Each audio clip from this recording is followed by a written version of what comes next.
আপনি মসজিদ স্বর্ণ দিয়ে বানিয়ে রাখলেও মসজিদ পড়ে থাকবে। এ কথা যদি দেখতে চান, স্পেনের কর্ডোভায় গিয়ে জামে মসজিদ কুরতুবা, 70,000 মানুষ এক মসজিদে সালাত আদায় করতে পারবে। যার অন্তরে ন্যূনতম ঈমান আছে ও এই মসজিদে প্রবেশ করার পর আর চোখ দিয়ে পানি বের হবে, অঝোর ধারায় পানি বের হবে এই মসজিদে প্রবেশ করার পর। এত বড় মসজিদ, এক মাথা থেকে আর এক মাথা দেখা যায় না। 70,000 মানুষ এখানে আছে, এক মসজিদে সালাত আদায় করতে পারবে।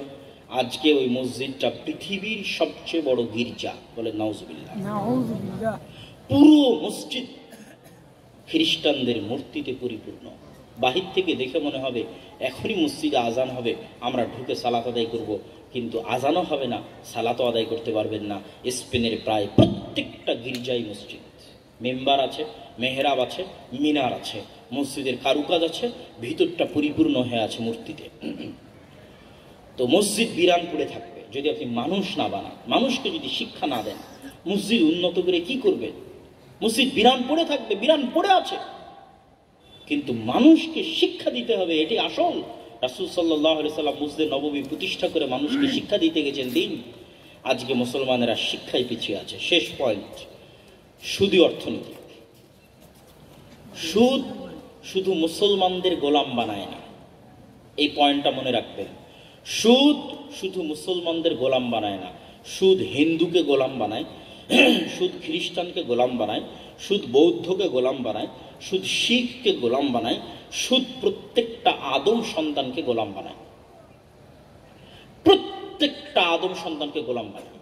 আমি যদি বলি আজকের ইউরোপ ন্যায় পরায়ণতায় ভালো আছে, নাগরিককে ন্যূনতম নাগরিক অধিকার দিচ্ছে, আমি যদি বলি আজকের ইউরোপ শিক্ষায় উন্নত, কিন্তু ইউরোপ তার নাগরিককে গোলাম বানিয়ে রেখেছে সুদ দিয়ে, কি বুঝলেন?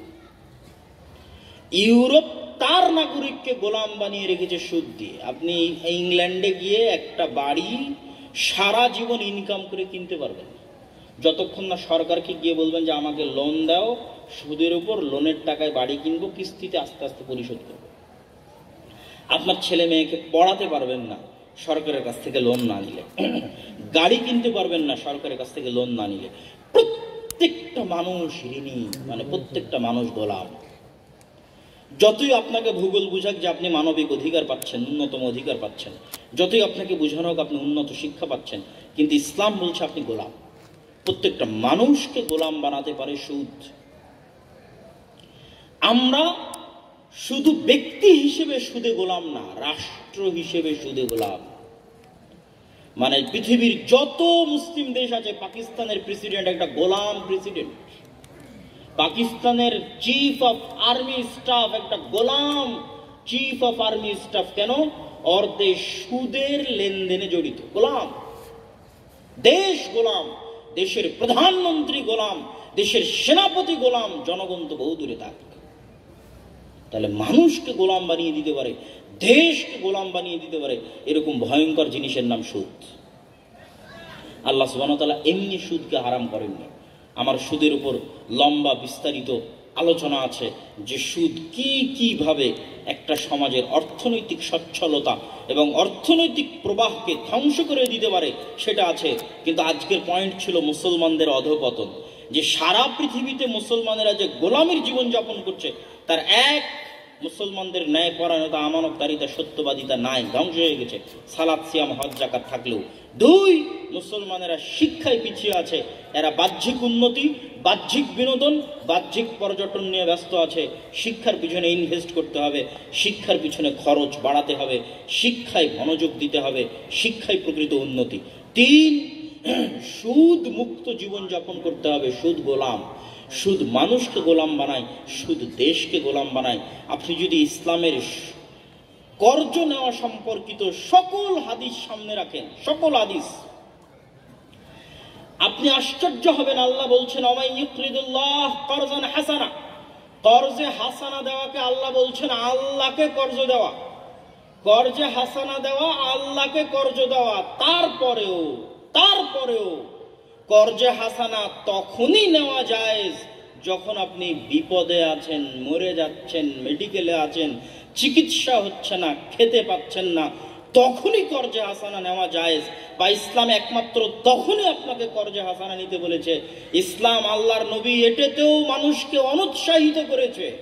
সুদ তো বহু দূরের কথা, এই পর্যন্ত অনুৎসাহিত করেছে যে তোমরা কর্জে হাসানা নিয়েও এসি কিনিও না, কর্জে হাসানা নিয়েও ফ্রিজ কিনিও না, কর্জে হাসানা নিয়েও মোটর সাইকেল কিনিও না। সুদ তো বহু দূরের কথা, কর্জ গোলামি, সুদ গোলামি, তোমাকে গোলাম বানিয়ে ছাড়বে। তুমি গোলাম, তোমার পরবর্তী প্রজন্ম গোলাম, আত্মমর্যাদা বিক্রি হয়ে যাবে, আত্মসম্মান বিক্রি হয়ে যাবে, দেশ গোলাম, দেশের প্রধানমন্ত্রী গোলাম, দেশের সেনাপতি গোলাম, পুরো জাতি গোলাম, শুধু সুদী অর্থনীতির কারণে। আল্লাহর নবী মানুষকে অনুৎসাহিত করেছে যে আরাম আয়েশের জিনিসপাতি তোমরা কর্জে হাসানা দিয়েও কিনিও না। সুদ তো বহুদূরের কথা। আর আমরা ব্যবসায়িক কাজে, ঠিক আছে আমি সুদের লোন নিচ্ছি, এটার একটা পয়েন্ট আছে যে হ্যাঁ আমি ব্যবসায়িক কাজে সুদের লোন নিচ্ছি, কিন্তু মানুষ দেখবেন আরাম আয়েশের জন্য সুদের লোনের সাথে জড়িত। সম্মানিত উপস্থিতি, তাহলে সুদ এমনভাবে পুরো পৃথিবীকে এবং পুরো রাষ্ট্রকে এমনভাবে ঘিরে ফেলেছে, আমাকে, আপনাকে, পুরো মুসলিম বিশ্বকে, পুরো মুসলিম জাতিকে গোলাম বানিয়ে রেখেছে সুদে।